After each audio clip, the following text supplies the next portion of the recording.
the secret of life comes that way. Your salvation comes how? From earth to heaven? No. That's works. That's every religion. But it comes from heaven to earth. That's the gospel. Heaven to earth, God comes down. So the key is live your life. Here's the flow of life. The flow of death is to live it from you, from earth to heaven. But the flow of life is to live from heaven to earth. Salvation, heaven to earth. Live your life. All good things come down from heaven. All good things. So here's the same thing that Messiah says when he says, as in heaven, so on earth. Whatever you bind on earth shall have been bound already in heaven. What it's saying is that it matches what you do on earth will match what is done in heaven. Now, that's not true for everyone. It's true for the disciple, the follower of Messiah. As much as you follow Messiah, this principle is going to kick in. What you do on earth will match what is happening in heaven. What happens in heaven won't be following what you do. It'll be happening before you do it, and your life will follow that flow. Your life, the power will come from heaven and match heaven. Listen to what it's saying here. What you do, whatever you bind, it's present tense or future tense. He's speaking about what you will do in the future, will have already been done, past tense. What you do now will have already been done, is already done. Fascinating, because in Hebrew, there are two tenses of verbs. Past, well, actually not even past and present. The two tenses in Hebrew, the actual ones, there's other, people will get around it, but the real fact is, there's only two. It's perfect tense and imperfect tense. What is imperfect tense? It means the action isn't finished. So it's used to speak of future things and present things. It's not finished. So it's, quote, imperfect.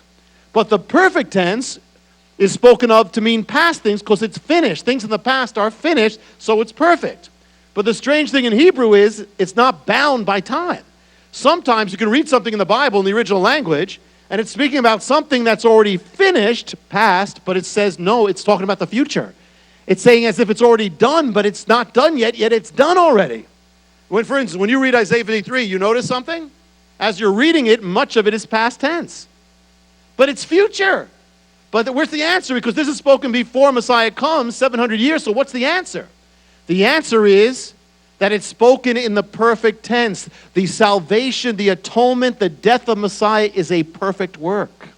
So it's as if it's already done, bound in heaven, before it happens on earth. The things of heaven are perfect. So heavenly things are in the perfect tense. It's as if it's already done. Whatever you do on earth, it shall have been done, shall have been bound in heaven. Heaven is where everything is complete. So it's finished, accomplished. The world, the history is going to finish for a believer with heaven. So the key is, if you want to live in the perfect, you have to live from the finished work, from the complete work, as if you're already in heaven. Fascinating, because if you read the original Greek, literally, it reads this way. Whatever you bind on earth, present, or whatever you will bind, future, shall have been, or actually shall be, having been bound in heaven. Shall be, future, having been done in heaven. The secret is to live from the complete, finished work of God. Not to try to do it for God, but to do it in God, from the finished work. When you thank God, that's the mystery of when God says, when you pray, thank God for the answer already.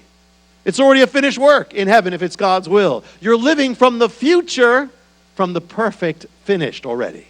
When you rejoice, it says rejoice in faith, not for what you see, but for what you don't see, but for what will be and which is already done in heaven. So we are not to live from earth to heaven. That would be living from the imperfect. We are to live from heaven to earth. That is from the perfect to the imperfect world. To live from the completion. When you fight your fight, remember you are to be fighting a finished fight.